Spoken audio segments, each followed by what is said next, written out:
Bonjour à tous, bienvenue pour le webinaire sur le PCRS, donc 2026 en approche, le plan corps de rue simplifié, donc PCRS, pourquoi, comment, par qui. Petit rappel, donc le jeudi à Donnez-vous à la donnée, c'est un rendez-vous mensuel, donc tous les premiers jeudis du mois. Je pense que maintenant vous êtes plutôt habitués, de 11 h à midi. C'est toujours un sujet en lien avec les données, qu'ils soient géographiques ou non. Aujourd'hui, ça sera géographique. Et n'hésitez pas à nous contacter pour vous aussi nous proposer des sujets que vous aimeriez partager ou même ou pour lesquels vous aimeriez avoir des intervenants écoutés pour avoir des feedbacks. Le prochain rendez-vous, ça va être en septembre, puisqu'on va faire une petite pause pendant l'été, et ça sera sur l'accès aux données sociales et économiques, les portails des agences d'urbanisme du Grand Est. Ensuite, 2-3 petits points techniques comme d'habitude avant de commencer. Privilégiez d'abord le navigateur Chrome plutôt que Edge ou Firefox, ça fonctionne mieux en général. Si vous avez des questions pendant la présentation, je vous invite à les poser dans l'onglet questions, tout simplement. Et puis, ça va être plus simple pour nous pour les retrouver. Et puis aussi, si vous ne pouvez pas rester jusqu'au bout, ou si vous avez des collègues qui veulent voir le webinaire et qui n'ont pas pu venir, sachez que vous pourrez les retrouver sur notre site web et sur notre chaîne YouTube de Data Grand Est. Voilà. Maintenant, je laisse la place à nos intervenants. Bonjour, donc Bruno Irache, consultant qui accompagne Data Grand Est dans un certain nombre d'animations. Deux petites diapos très rapides d'introduction avant de passer la parole aux intervenants. L'objet de ce webinaire, c'est donc de redéfinir un petit peu ce qu'on entend et de quoi on parle quand on parle de plan de corps de rue simplifié. On va rappeler effectivement le cadre réglementaire qui s'impose et qui est partagé depuis quelques années maintenant. Et puis, on a souhaité, dans le cadre de ce webinaire, orienter plutôt deux présentations, l'une plutôt effectivement sur les enjeux au niveau national, le cadre réglementaire, et après surtout aussi finalement les usages qui ne se réduisent pas à l'objet premier de produire et de diffuser un PCRS. Donc on verra qu'il y a une intervention qui ouvre justement sur les différents usages du PCRS. Et puis, on fera un petit zoom sur le groupe de travail dédié qui existe au sein de Data Grand Est et auquel vous êtes toujours invités à participer. Donc, sur la diapo suivante, voilà, donc trois intervenants ce matin. On a la chance d'accueillir François Lacombe de l'Agence nationale de cohésion des territoires, l'ANCT, qui va nous recadrer un petit peu sur le sujet, les échéances, de quoi on parle. Ensuite, on aura une présentation justement sur les différents usages possibles du PCRS et on a plutôt privilégié une collectivité, on va dire, de taille modeste, plutôt qu'une grosse métropole qui peut avoir d'autres usages et d'autres moyens également. Et puis on terminera par une présentation de Jean-Michel Jouget qui nous présentera le groupe de travail dédié au sein de Data Grand Est. Donc je passe la parole à François Lacombe. Bien, merci Bruno. Bonjour à toutes et à tous. Ravi de vous retrouver ce matin. Le partage d'écran a disparu. Ah, il est revenu. Parfait. Super. Vous me voyez, je vais devoir couper ma caméra pour préserver la qualité de ma connexion. J'en suis désolé, c'est pas une volonté de vous tourner le dos, mais malheureusement, on doit choisir entre l'audio et la vidéo.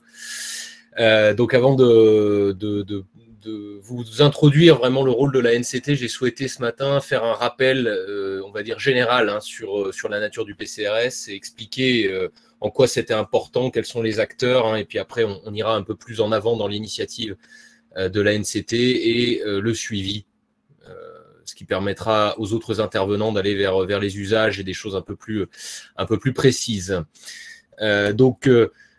Tout d'abord, le PCRS, qu'est-ce que c'est ? Je pense que vous êtes nombreux à le savoir, mais il y a peut-être certains participants ce matin qui ne savent pas ce que c'est que le plan corps de rue simplifié. À l'origine, c'était quelque chose qui a été prévu dans le cadre de ce qu'on appelle la directive anti-endommagement, donc une réglementation qui vise à réduire les accidents aux abords des réseaux. C'est quelque chose qui est très très particulier, hein. C'est pas du tout tourné vers le quotidien des collectivités ou vers, je veux dire, la connaissance du territoire. L'objet, c'est d'abord de réduire les accidents au niveau des réseaux qu'on distingue d'ailleurs en 2 catégories, les réseaux sensibles, ceux qui font mal quand on les touche, en gros, et les réseaux non sensibles qui sont moins dangereux, mais ce qui ne veut pas dire que ces réseaux sont moins importants. Les réseaux télécoms, c'est très important. Néanmoins, quand on emmène une fibre optique, ça ne porte pas atteinte aux personnes qui se trouvent autour. Et c'est ces hypothèses qui ont été prises pour dire qu'il fallait mieux géolocaliser ces ouvrages. En 2012, il y avait encore 100 000 accidents par an. Aujourd'hui, ça a un peu baissé, mais ça appelle encore de nombreux progrès. Et donc, c'est l'arrêté du 15 février 2012 qui, amendé de nombreuses fois, prévoit la réalisation du plan corps de rue simplifié sous la forme d'un fonds de plan. Le plan corps de rue simplifié, c'est un fonds de plan qui est réalisé selon 2 modalités. Images, orthophotographie d'une part, donc des vues aériennes sur lesquelles vous retrouvez l'ensemble des éléments visibles sur un territoire, ou un plan vectoriel qui se rapproche de ce qu'on fait sur de la DAO, des données géographiques, qui ne souffrent pas de problèmes d'échelle. Et quelles que soient ces 2 modalités, image comme vecteur, on s'attend à ce que ce soit selon une précision de positionnement de 10 cm horizontaux en X et en Y. Et pour les images, la résolution est de 5 cm par pixel, soit 4 fois mieux que ce qu'on peut avoir dans la plupart des zones couvertes par la BD Ortho, notamment, de l'IGN, qui était une base d'orthophotographie largement utilisée par de nombreux services. Là, vous voyez qu'on est 4 fois plus important sur la résolution de ces images. Pour autant, sur le PCRS, on n'a pas de plan de réseau. On a bien pensé à faire le PCRS pour améliorer la géolocalisation des réseaux. Pour autant, les réseaux n'y figurent pas. Ça reste une charge des gestionnaires de réseaux qui vont opérer le positionnement sur le fond de plan. Mais quand on vous dit vous allez réaliser le PCRS, c'est d'abord le fond de plan. Vous n'allez pas géolocaliser les réseaux. Ça, c'est le fait de chaque gestionnaire qui pourra prendre selon ses propres moyens et ses propres méthodes pour le réaliser. Donc, c'est très important quand même de le savoir pour bien maîtriser en fait ce qu'on va vous demander. C'est aussi un document communicable, puisque le PCRS est réalisé par les collectivités locales, principalement des porteurs de projets locaux publics. Ils sont couverts par la réglementation d'accès aux documents administratifs et ça a été confirmé par une réponse de l'administratrice générale des données de l'État sur la base de la loi qui existe depuis 2016. Donc, ce sont des documents qu'on va devoir publier et je vais vous donner quelques éléments sur la nature de cette publication parce qu'il y a aussi de nombreuses modalités, certaines obligatoires et d'autres optionnelles. Mais il faut bien en avoir conscience que ce sont des choses, le PCRS est communicable et sa publication ne peut pas être différée. Est-ce que c'est une obligation ? Une obligation de qui ? Parce que dans la réglementation, les termes sont relativement précis et il faut bien comprendre qu'il existe des obligations et que parfois on veut croire qu'il en existe d'autres et à mauvais escient. Donc le PCRS, il est produit par des organismes publics, des conseils départementaux, des syndicats d'énergie, des EPCI, des métropoles, de nombreux acteurs. Et il faut dire que ce qu'on appelle l'autorité publique locale compétente, qui est réputée en charge de la production de ce PCRS, n'est pas définie dans la réglementation. On n'a pas désigné les syndicats d'énergie comme étant porteurs d'une compétence, comme on a pu le faire sur d'autres sujets. En réalité, c'est l'un des acteurs que je viens de citer qui se déclare APLC ou non, d'ailleurs, ce n'est pas obligatoire pour porter un projet. On a des porteurs de projets qui ne sont pas APLC. Et ça, c'est déjà un premier élément où il va falloir se positionner. On a bien conscience de ce flou. Il faut savoir que ces éléments-là sont aussi instruits et rapportés auprès de l'autorité, donc la Direction générale de la prévention des risques du ministère de l'Environnement.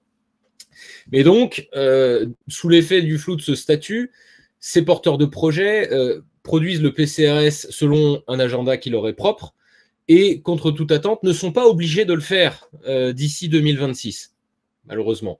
Ce qui est obligatoire d'ici 2026, c'est d'utiliser le PCRS lorsqu'il est disponible. Donc, les gestionnaires de réseau sont soumis à cette obligation d'utiliser le PCRS lorsqu'il est disponible à partir de 2026.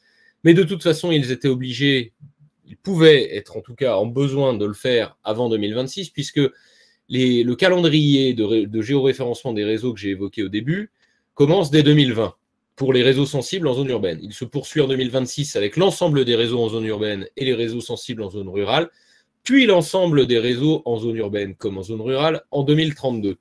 Et donc, sous l'effet de ces différentes dates, les gestionnaires de réseau étaient évidemment en recherche et étaient largement preneurs du PCRS bien avant 2026. Mais l'obligation qui existe, c'est l'obligation de s'en servir au moment où il est produit. Et donc, vous comprenez que ça génère un petit peu de flou, et on cherche évidemment à clarifier tout ça. Mais qu'en l'absence de PCRS, c'est la maîtrise d'ouvrage des travaux qui reste obligée de mener des investigations complémentaires si le fonds de plan ne lui convient pas. Au moment où, parce que vous vous en souvenez donc, le PCRS sert à répondre à ce qu'on appelle les déclarations d'intention de commencer des travaux, pour faire des travaux auprès des réseaux. Et donc, quand la maîtrise d'ouvrage de ces travaux n'a pas les données à sa disposition, elle est en mesure de mener des investigations complémentaires et ça relève de sa responsabilité, pas celle de la collectivité qui produit le PCRS, qui est relativement protégé par la réglementation.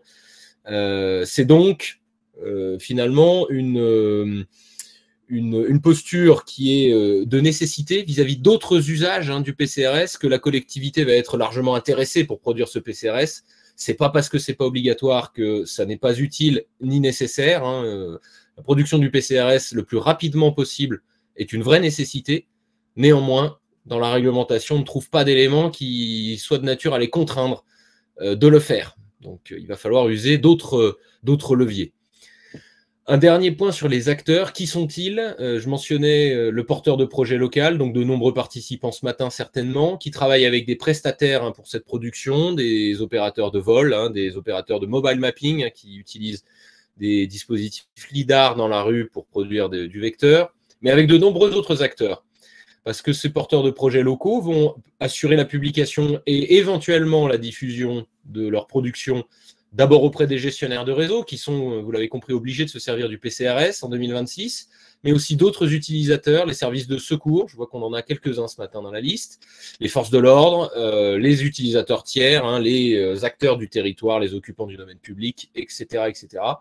Et ce porteur de projet, il n'est pas tout seul, il est aussi accompagné par une animation régionale, Data Grand Est, en l'occurrence sur le territoire du Grand Est, et puis l'animation nationale portée par la NCT, l'animation technique portée par l'IGN et d'autres acteurs également. Donc ces porteurs de projets locaux ne sont pas laissés pour compte dans leur démarche, ils sont aussi accompagnés avec différents acteurs.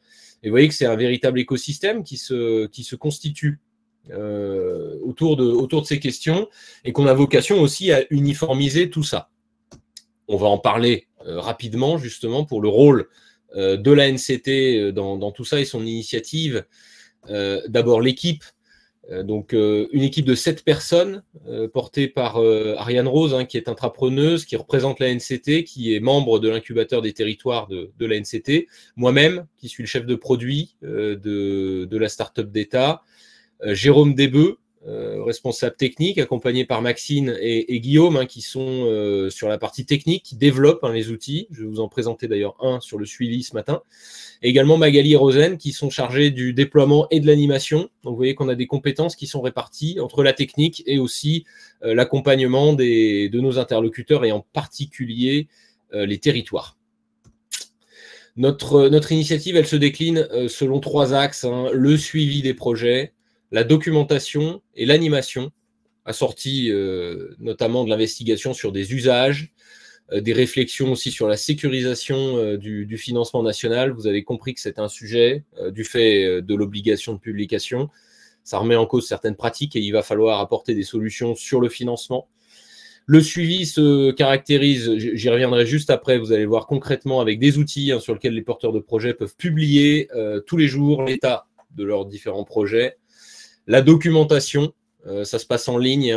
Dans notre espace documentaire, vous avez une documentation qui est tournée vers les porteurs de projets. On souhaite qu'on ait une documentation la plus précise possible pour les assister au quotidien, notamment des questions les plus fréquentes. On se sert des différentes interactions qu'on a avec eux pour compléter la réponse à ces questions.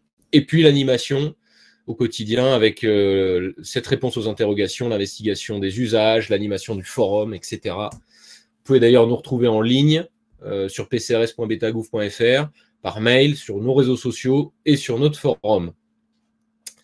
Je conclurai ce matin, avant de laisser la parole évidemment aux autres intervenants, sur la nécessité d'un suivi efficace des projets. On a commencé, la première action de notre startup d'État, c'était de produire une véritable approche portée par la donnée pour documenter les projets. Nous sommes arrivés fin 2022 dans un contexte où nous n'avions pas la liste des projets en cours au niveau national. C'était un vrai problème. Chaque animateur régional, évidemment, dressait la liste de ces projets sur son territoire, mais nous n'avions pas de consolidation nationale. Et on a souhaité apporter une initiative véritablement portée par la donnée. Donc, au-delà des cartes que vous pouvez voir en ligne, notamment celle-ci, il y a des données qui sont disponibles. Nous avons publié il y a quelques semaines la liste des projets, la liste des acteurs, la liste des subventions, permettant à tout un chacun, notamment les utilisateurs tiers, d'y voir clair dans les projets qui sont menés sur les territoires, puisque du fait de la diversité des porteurs locaux, nous n'avons pas de périmètre automatique, je dirais. Vous voyez que c'est d'une grande diversité.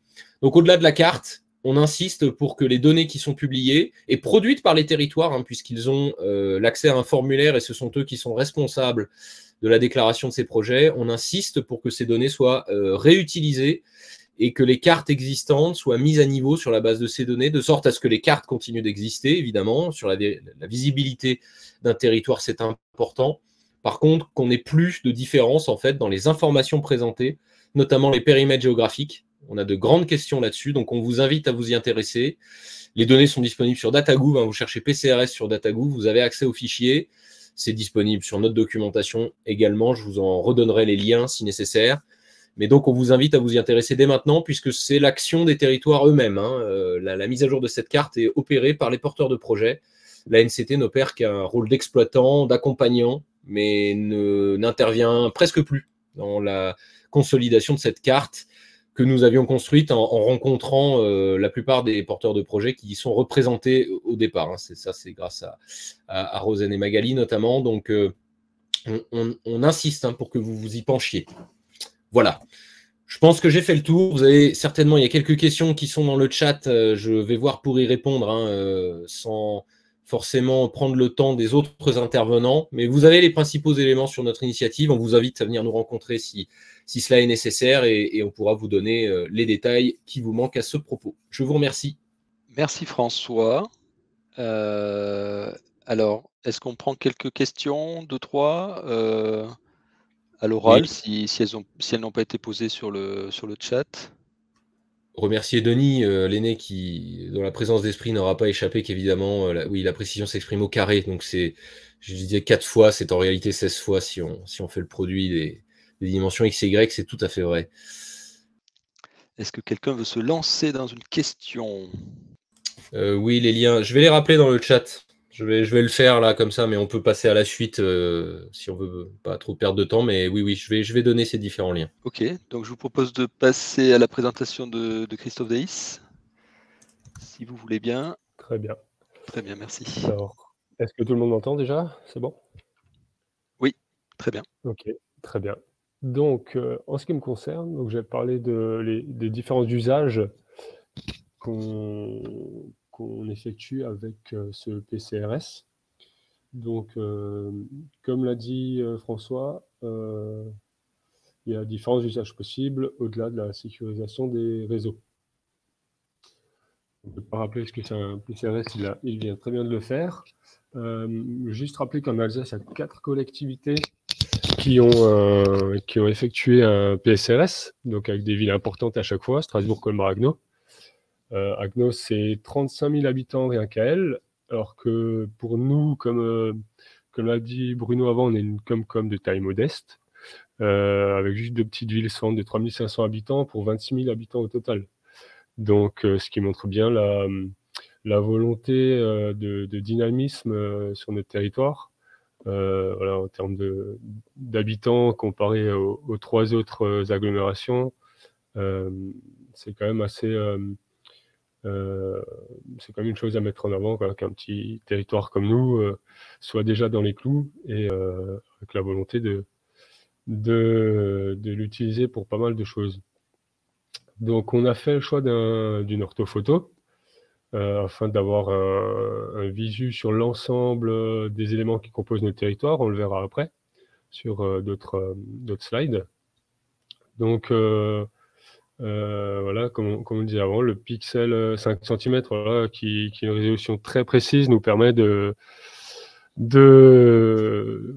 voir de façon assez impressionnante, de façon très nette, jusqu'à une très grande échelle.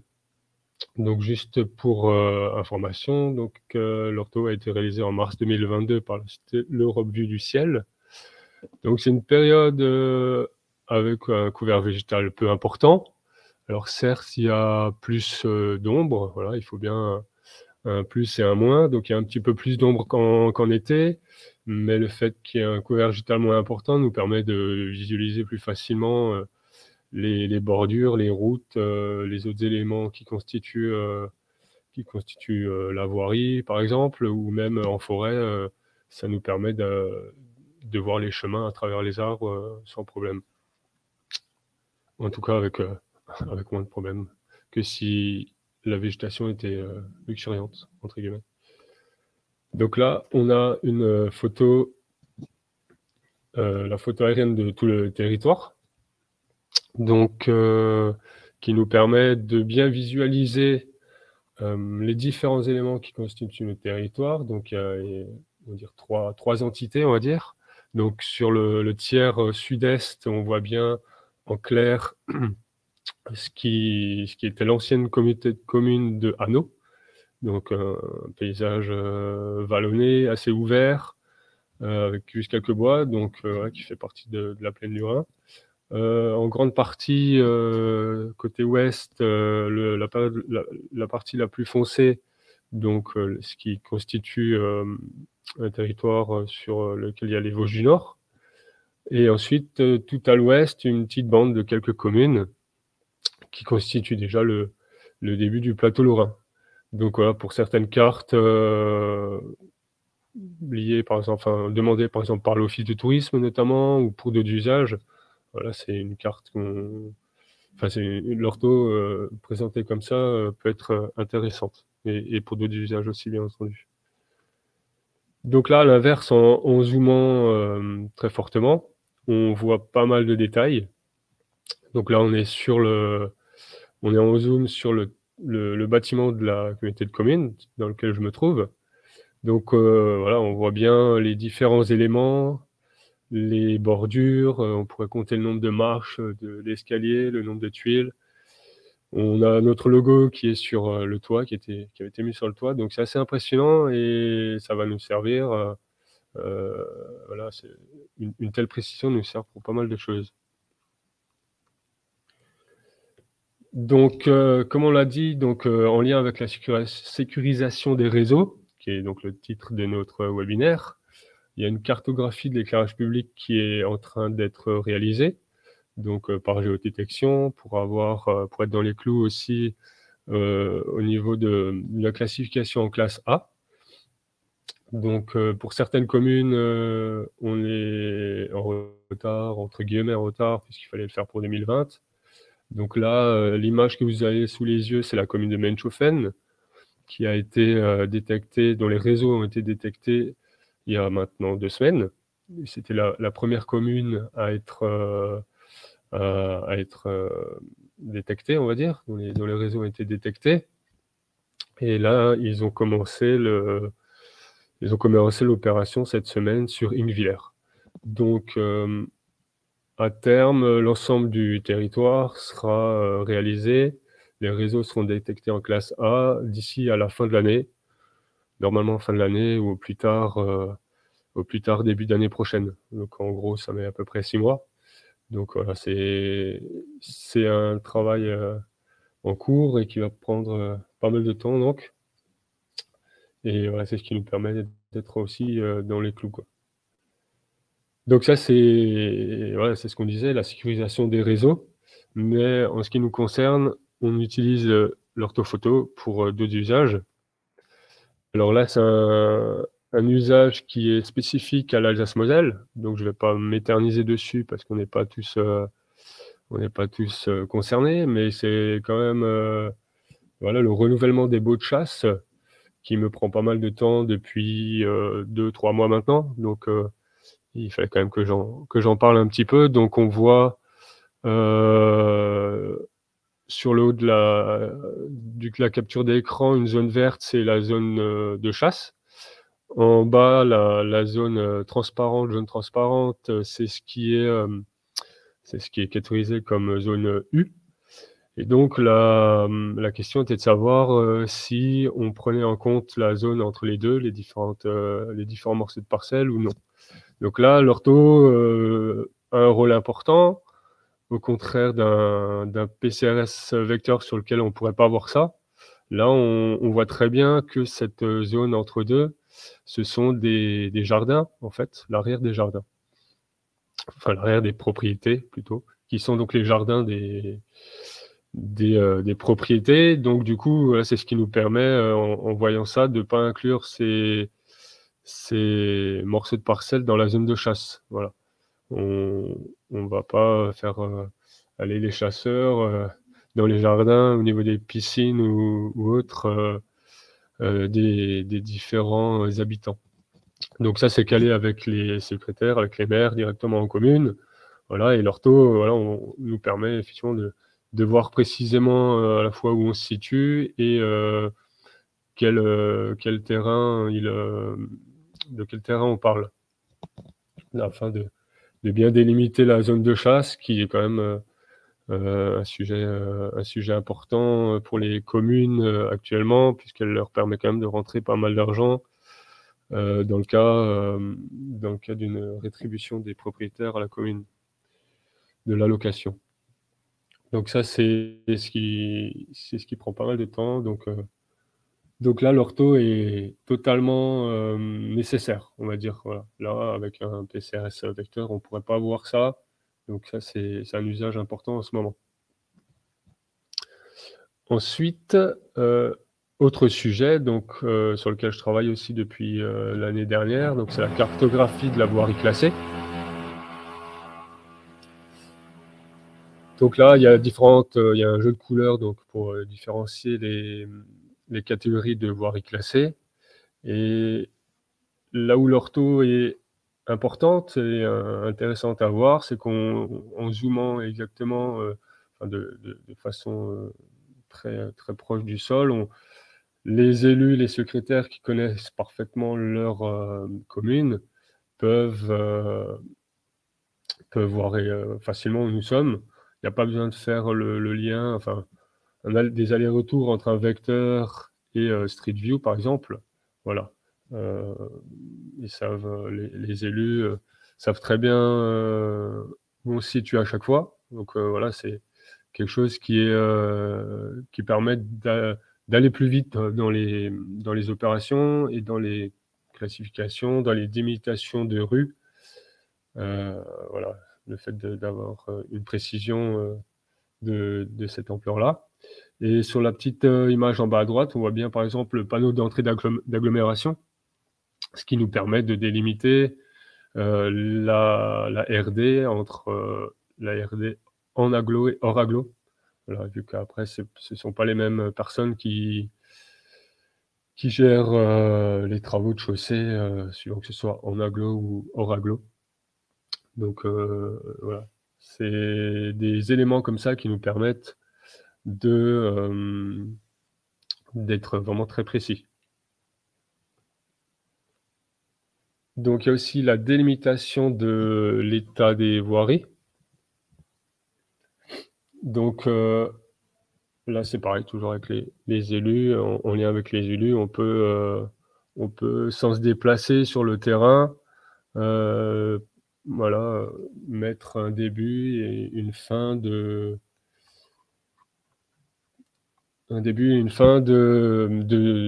zone, en fait, hein, de secteur pour l'état des voiries, qu'elles soient en bon état ou en mauvais état, afin d'avoir les prochains travaux à effectuer. Je pense juste à quelque chose dont j'ai oublié de parler avant. Je reviens juste un petit peu en arrière. Je reviens donc là-dessus, sur la cartographie d'éclairage public. Hein, donc, on voit très bien donc les lampadaires, pardon. On voit très bien les lampadaires vidéo, et donc le point négatif entre guillemets qu'on pouvait apporter, c'était les ombres. En l'occurrence, là, les ombres, elles nous aident, étant donné qu'on peut très facilement suivre l'ombre, par exemple, en haut, dans le coin en haut à gauche, l'ombre du lampadaire. Donc, voilà, et donc au pied à la fois du lampadaire et de l'ombre projetée, on peut très bien situer. Donc là, effectivement, on a maintenant donc le réseau qui est dessus, mais même sans le réseau détecté, on pourrait très bien situer ce lampadaire. Donc les usages futurs possibles donc de l'ortho, ça nous permettrait d'avoir une cartographie des réseaux d'eau et d'assainissement, un peu comme ce qu'on est en train de faire pour la détection des réseaux d'éclairage public. Voilà, on aurait donc les réseaux vraiment calés, on saurait où ils sont, et voilà, comme on fait actuellement avec l'éclairage public. Et peut-être, pourquoi pas aussi, ça ce sont des choses à voir dans les années à venir, suivant les compétences qui nous seront données, donc un recensement, une localisation précise des signalisations verticales et horizontales, voilà, qui nous permettrait de travailler facilement aussi, sans forcément avoir besoin de se déplacer sur le terrain, pour être sûr que chaque élément se trouve bien à l'endroit où on pense que c'est. Et ensuite, pour rajouter aussi un troisième point, on pense à faire une évolution, enfin une mise à jour, on va dire, d'ici peut-être 2 ans, quelque chose comme ça, de l'ortho sur certaines zones qui auraient évolué d'un point de vue voirie, par exemple. Voilà, et pourquoi pas faire une ortho encore plus précise, peut-être une ortho à 3 cm, qui est possible de le faire. Donc à voir après d'un point de vue légal, tout ça, si ça rentre dans les clous, si on peut ne pas avoir de problème derrière. Mais en tout cas, c'est une chose à laquelle on a déjà réfléchi, enfin déjà pensé un peu, donc pourquoi pas faire ça d'ici 2 ou 3 ans pour une mise à jour sur certaines zones, afin d'avoir des détails encore plus précis et de travailler encore de façon plus précise aussi, quoi. Voilà. J'espère que j'ai été clair. Très bien, merci. Merci Christophe. Je relève une question là dans la liste là. Est-ce que tu pourrais nous éclairer, nous donner quelques éléments, même macro, sur la partie financière, budgétaire, combien ça vous a coûté, ça couvre quoi aujourd'hui? Et les ressources informatiques nécessaires aussi. Alors ça nous a coûté, alors le tarif, je crois que c'était 40 000 €, si je ne dis pas de bêtises. 40 000 €. Là, il y a les démarches qui sont en train d'être faites. Il faut que je finalise un peu certaines pièces à fournir, mais on va faire la demande pour l'aide du FEDER, qui prendrait une bonne partie en charge. Mais sinon, voilà, ça nous a coûté 40 000 €. Après, en termes de ressources informatiques, c'est assez simple, hein, donc voilà, les données qui sont livrées par Europe Vue du Ciel sont déjà assez... sont pas compliquées à prendre en charge. Voilà, après, il suffit de télécharger. Enfin, moi, je suis pas un as en informatique. Ouais, je précise quand même, toi, tu occupes un poste de géomaticien. Ouais, technicien SIG plus voilà, géomaticien. C'est quelqu'un qui connaît peut-être un peu plus en informatique, qui est déjà assez calé en informatique, etc. Moi, je suis un bébé géomaticien presque. J'ai plus l'habitude de dire technicien SIG, mais du coup, après, c'est pas compliqué à l'utilisation. C'est vraiment assez simple, quoi. Sur la question des budgets, c'est vrai que j'ai rien trouvé, moi, sur le site pcrs.gouv, là, côté NCT. Ça serait peut-être une rubrique à alimenter avec quelques éléments de chiffrage sur des projets à la fois en rural, en urbain. en vecteur, en raster? Peut-être quelques Alors, c'est éléments. en cours. Ouais, d'accord. C'est en cours parce que les réflexions sur le financement se tiennent à plusieurs endroits. Il y a un groupe de travail du CNIJ qui est spécialement dédié à ça et on est justement en train de construire les grilles de coûts sur la base de différentes informations. Et donc, on sera certainement amené à publier de manière intermédiaire des coûts moyens, en tout cas, comme on le prévoit.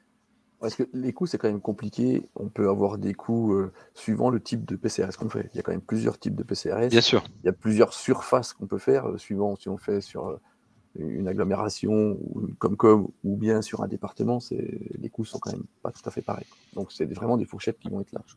Ok. Alors, je ne sais pas si on a répondu à toutes les questions. Je pense, je suis pas sûr, mais il y avait des questions plus de manipulation de la carte sur Betagouv. Bien noter que la carte, c'est uniquement comment dire, les métadonnées des projets. Hein. Vous n'avez pas pour l'instant la visualisation du PCRS en direct. Ça, c'est quelque chose sur lequel on travaille. On n'est pas les seuls d'ailleurs. Et ce sera certainement publié dans quelques semaines. On aura des choses peut-être à montrer sur la base de toute façon des ressources qui sont déjà disponibles en ligne, hein, principalement la couche géoportail la couche PCRS du géoportail puis de la géoplateforme, différents services régionaux. Donc voilà, mais pour l'instant, évidemment, et on aimerait beaucoup que vous l'ayez, mais vous n'avez pas la visualisation du PCRS en tant que tel. Je vois aussi qu'il y a une question sur les flux de Data Grand Est, si c'est mis en flux. Je crois qu'il y a déjà, il me semble, c'est MES qui a un flux sur leur PCRS où on peut accéder. Ouais, mais c'est un flux qui est produit par la métropole de Metz ou par Data Grand Est? Par la métropole de Metz, mais qui est stocké sur Data Grand Est. D'accord. Ouais, alors ça, c'est un sujet, effectivement, bon, sans faire trop de technique, mais côté géomatique et côté évolution de la plateforme Data Grand Est, ça fait partie des sujets de réflexion dans la refonte de la plateforme et de l'infrastructure Data Grand Est, de savoir si effectivement aujourd'hui les adhérents, les utilisateurs de la plateforme souhaiteraient effectivement que Data Grand Est puisse, on va dire, offrir une solution d'hébergement mutualisé, parce que toutes les collectivités n'ont pas les moyens effectivement d'héberger ce type de données. Donc n'hésitez pas à participer à partir de septembre. Là, il y a un groupe de travail dédié sur la refonte de la plateforme, piloté par Guillaume. Hein. Voilà, si ça fait partie des options qui vous intéresseraient en tant que collectivité, de pouvoir faire héberger et générer des flux par Data Grand Est, ce sera le bon moment d'exprimer ce besoin. Et c'est une question qui est posée au groupe de travail PCRS. Elle est, voilà. On la tient, on est dessus et on réfléchit comment la mettre en place. Ok, je vous propose de passer à la dernière présentation, si vous voulez bien. Donc Jean-Michel va nous présenter les ressources et les travaux du groupe de travail dédié sur le PCRS au sein de Data Grand Est. Donc bonjour à toutes et à tous. Donc je vais vous présenter moi le groupe de travail qui a été fondé à Data Grand Est en 2018 sur le spécifique au PCRS. Donc on était plusieurs à commencer à regarder savoir mettre en place un PCRS. Et donc, on a décidé de faire un sondage sur des collectivités pour savoir leurs besoins, qu'est-ce qu'ils avaient besoin pour le PCRS.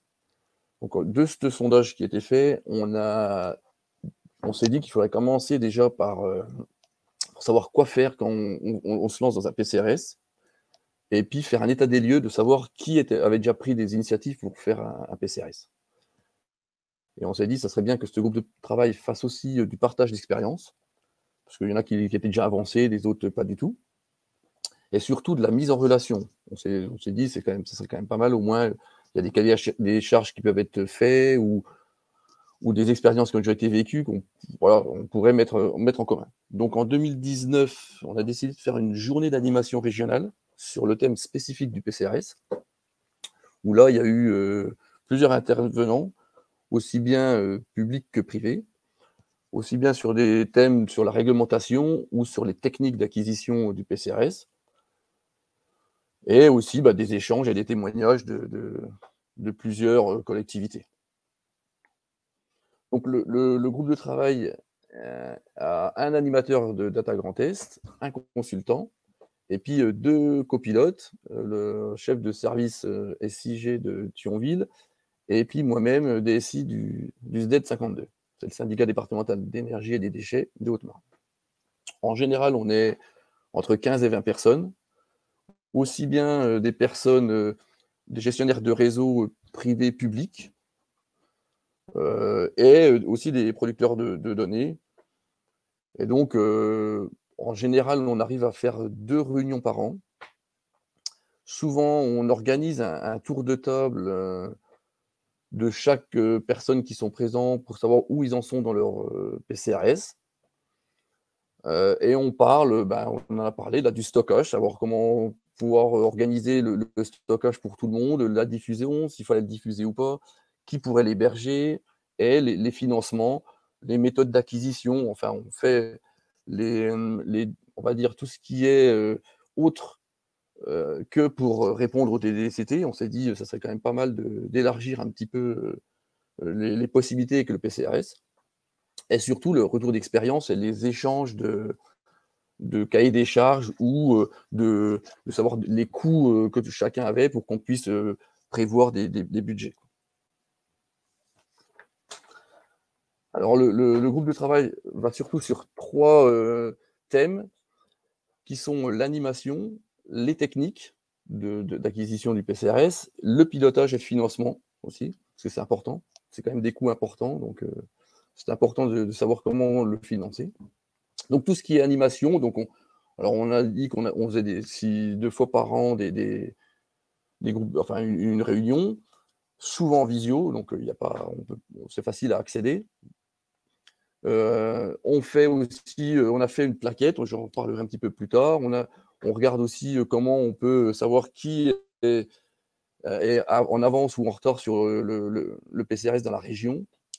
Donc ça, c'est tout ce qui est animation et surtout la mise en relation des personnes pour pouvoir avoir des informations assez rapides. Quand on connaît les gens, c'est quand même plus facile de pouvoir les contacter pour demander des informations. Après, on a travaillé aussi sur la technique d'acquisition, de savoir et de stockage, de mettre comment on pouvait diffuser les données. Donc il y a plusieurs techniques. Donc on parle souvent de savoir qui a comment qu'ils ont acquis le PCRS et comment ils l'ont eu, soit par des photos aériennes ou par terrestre. Les mises à jour, parce que c'est quand même une grande question aussi, c'est les mises à jour, parce que le PCRS, c'est bien de le faire, mais il faut quand même pouvoir le mettre à jour. Et ça, c'est une question qui est compliquée. Et par contre, on a aussi le pilotage et le financement. Et là, on a, grâce au FEDER et la région, on a la possibilité d'avoir jusqu'à 60% de subventions, ce qui n'est pas négligeable sur les coûts des PCRS. Alors, on a une carte qui est en ligne, où on peut aller voir, savoir si dans son secteur, il y a soit des collectivités qui ont pris le PCRS en charge, soit se posent la question de le prendre, soit il est finalisé. Et on peut s'apercevoir qu'il y a à peu près 42% de zones blanches, donc où personne n'a encore dit moi je vais faire le PCRS, ou se pose la question de savoir le faire. Ou en surface, il y a 42% et 36% de la population. Donc on va dire tous ceux qui sont partis, où il y a quelqu'un qui est tête de file et qui lance le PCRS, ça va. Là, on cherche plutôt maintenant à aller voir toutes les collectivités qui ne sont pas partis dans le PCRS, pourquoi ils ne sont pas partis, et puis est-ce qu'ils n'ont pas envie de vouloir se lancer, parce qu'il reste quand même encore pratiquement 50% à couvrir sur le territoire. On a fait aussi une plaquette,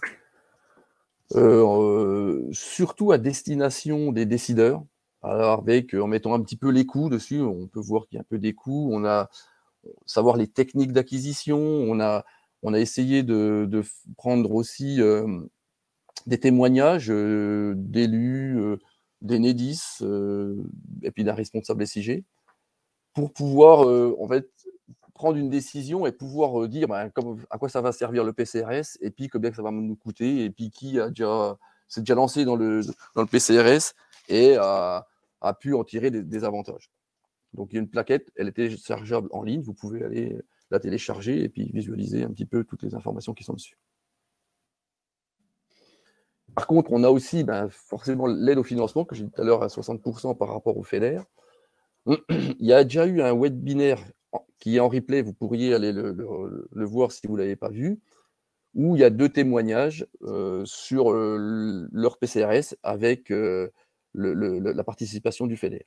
Alors, pour l'instant, le FEDER, il y a à peu près 12 projets qui ont été lancés sur le financement, dont 7 sur le PCRS, parce que c'est ouvert à les 60%, c'est sur toute la donnée. C'est-à-dire que même si vous avez fait d'acquisition, mettons, de réseau, vous pourriez aussi demander à avoir des subventions du FEDER. Il y a quelques contraintes, par contre, c'est que ça soit en open data, tout ce qui est acquis doit être en open data, et qu'il y a un seuil financier de minimum 50 000 €. Et le dispositif est ouvert jusqu'en 2027, mais il part de 2021 à 2027, et tous ceux qui ont quand même sont lancés dans des acquisitions de données depuis 2021 pourraient prétendre au FEDER. Il faut faire des demandes et se retourner vers la région pour faire une demande. Voilà, merci de m'avoir écouté.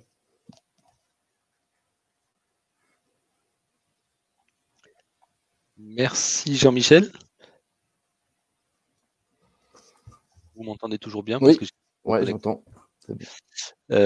Ok, est-ce qu'il y a quelques questions suite à cette présentation, des questions sur le groupe de travail, sur les fréquences de réunion, des choses comme ça?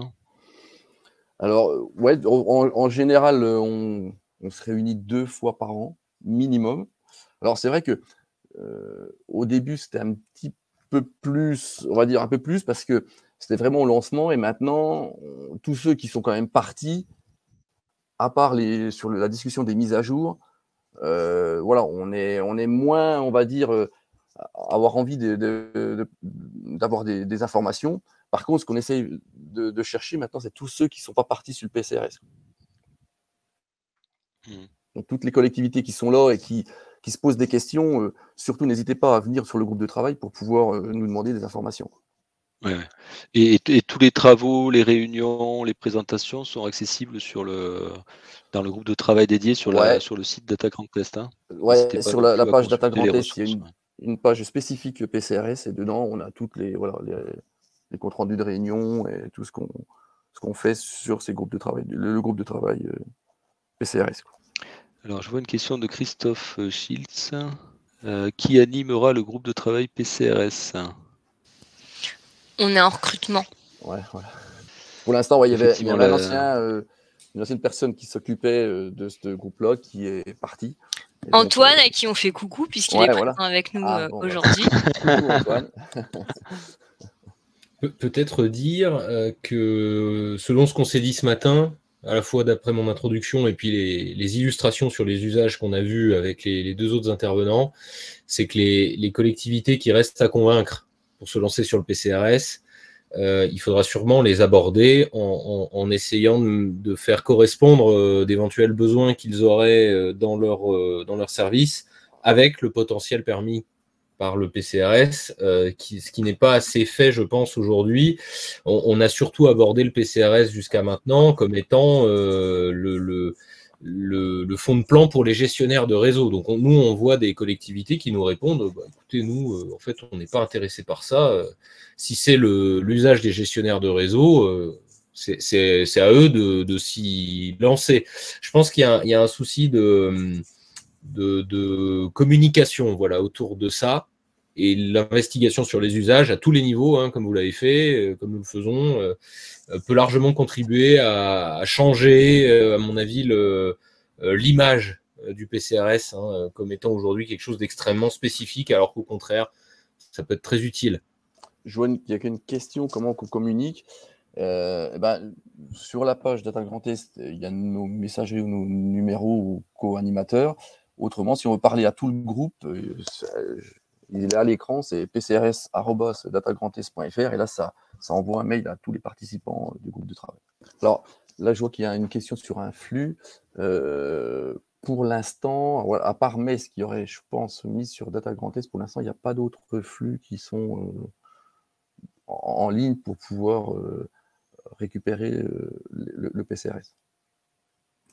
On a une obligation de transmettre le PCRS, mais pas de le mettre à la diffusion, quoi.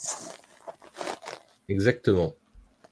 Et on peut peut-être revenir sur cette précision, parce que c'est peut-être pas clair pour tout le monde. En fait, l'obligation, elle se situe sur la publication des livrables. Donc, le porteur de projet, il va recevoir de son prestataire, revue du ciel par exemple, un ensemble de fichiers, des orthophotographies ou des fichiers GML pour le vecteur. Et ça, il faut qu'on soit capable de le télécharger en ligne. Mais je pense que la plupart des utilisateurs, particulièrement ceux qui nous écoutent ce matin, vont nous dire ouais, vous allez nous envoyer une belle archive de 200 gigas, mais nous, on va être bien en peine de s'en servir. Et c'est là où les utilisateurs, en fait, attendent à ce qu'on les mette sur un service comme un WMS et des choses qui soient exploitables en ligne. Néanmoins, ce n'est pas une obligation. Et c'est d'ailleurs beaucoup plus coûteux de produire ce service-là, accessible en ligne, en permanence, avec une qualité de service, une disponibilité pour tenir la charge, etc. C'est beaucoup plus coûteux que d'être en mesure de télécharger en fait des fichiers zip. Donc il y a un juste milieu à trouver entre ce que peut faire le porteur de projet local, ses accompagnants régionaux, des acteurs nationaux. Et je pense que tout ça va se consolider, mais il faut quand même se représenter la longueur du chemin qu'il reste à parcourir, parce que même si on se concentre sur l'usage anti-endommagement du PCRS, c'est des centaines d'acteurs en réalité qui doivent accéder à ces livrables. Hein. Les gestionnaires de réseau, vous imaginez, hein, ils répondent donc aux déclarations de travaux et il faut qu'ils aient accès au PCRS. Et donc on a déjà là un phénomène de passage à l'échelle et il va falloir s'en occuper assez rapidement. Mais aujourd'hui, on est toujours en attente de solutions. Hein. Bon, il y a la géoplateforme qui arrive, il y a des expérimentations qui sont conduites avec les prestataires d'aide à la déclaration, mais on n'a pas de solution nationale encore. Donc, on a aussi beaucoup d'attentes, voilà, vis-à-vis de ce principe-là, et je pense que dans les prochains mois, ça va se décanter. Ok. Bon, il y a eu déjà quand même pas mal de démarches entreprises, et puis ça a avancé quand même pas mal, mais il en reste encore à faire, c'est sûr. Alors, j'ai pas bien compris la question. À qui on le demande et comment la métropole refuse de me donner la liste des panneaux publicitaires ni la carte. Après, alors je sais pas si c'est une photo aérienne, mais les panneaux publicitaires, ça va être compliqué de les voir quand même, hein, parce que c'est vraiment une orthophoto et ça va être compliqué. Autant enfin, ouais, je sais pas, mais autant on peut voir des bordures de trottoir, des passages à niveau, des bouchards, enfin des tampons ou des choses comme ça, mais des panneaux publicitaires, c'est peut-être un petit peu plus compliqué. Après, il faudrait avoir des photos obliques, et puis c'est pas dans tous les PCRS qu'il y a des photos obliques. Ouais. Et puis là, par contre, ça fait de la donnée. Ouais, après, je sais pas, la métropole de Metz, ils ont un portail open data, il me semble. Moi, je dirais. Je sais qu'il y a en open data leur orthophoto, quoi. Et après, bon, il n'y a pas que de l'orthophoto en PCRS, hein, ça peut être aussi un PCS raster. Vecteur, pardon. Bon, mais non, mais sur la métropole de Metz, ouais, il faut les interroger passant par leur portail open data. Après, ils ont l'obligation, entre guillemets, de diffuser ce dont ils disposent. Hein. S'ils ont pour l'instant dans leur patrimoine que les panneaux en 8x2 et pas les 2x2, ils n'ont pas l'obligation de créer cette couche-là parce que vous la demandez. Hein. Ok, alors je ne sais pas si on a répondu à toutes les questions. J'essaie de remonter dans le fil. Ok, bon, on a fini un petit peu plus tôt. Je ne sais pas s'il y a encore une ou deux questions, sinon... Il y a des discussions très intéressantes dans le chat. Hein. J'apprécie particulièrement la qualité des questions posées ce matin. C'est super intéressant et il y a vraiment une distinction à faire entre ce qui est fait dans le cadre du PCRS et ce qui peut être fait au long cours par les gestionnaires de réseau. Parce qu'il faut comprendre que, bon, ce matin, on a vraiment parlé du PCRS, mais avant le PCRS, chaque gestionnaire de réseau produisait son propre fond de plan. Il faut bien penser que le PCRS arrive et apporte son lot de nouveautés, de précisions, de pratiques qui n'existaient pas forcément avant. Mais dans le passé, les gestionnaires de réseau produisaient eux-mêmes leur fond de plan, en investissant d'ailleurs des quantités de moyens significatives, hein, peut-être plus significatives encore que celles allouées au PCRS globalement, puisque le PCRS est un fonds mutualisé. et que donc on avait évidemment des productions, mais qui ne répondent pas au même cadre réglementaire. Et c'est là où il ne faut pas se faire prendre au piège. Tout n'est pas du PCRS, il faut savoir ce qui relève du PCRS, et pour traiter de ces sujets, il faut, à mon avis, systématiquement s'adresser aux porteurs de projets locaux. C'est ce que la carte de suivi vous donne. Quand vous vous posez la question de savoir sur quelle zone je repère un contour qui m'intéresse, je veux savoir à qui m'adresser, ne vous adressez pas au gestionnaire de réseau, adressez-vous au porteur de projet local qui est identifié et qui, lui, prendra les décisions en fonction du financement qu'il a obtenu et de sa propre politique. Donc, faut bien avoir ça à l'esprit. Le gestionnaire de réseau qui est éventuellement financeur dans ce cadre n'a pas forcément de pouvoir de décision, ou n'aura pas le mot final. Le mot final, c'est celui du porteur de projet. Ok, très bien. Merci François pour toutes ces précisions. Je vois qu'il est moins une. J'ai peut-être juste le temps de remercier les intervenants et tous les participants qui étaient là ce matin. Merci à toutes et tous. Et puis rendez-vous a priori à la rentrée, maintenant en septembre. Et peut-être pour certains d'entre vous, à Reims d'ailleurs, pour les Geodata Days. Donc au plaisir de vous retrouver. Passez un bel été à tous, toutes. Merci.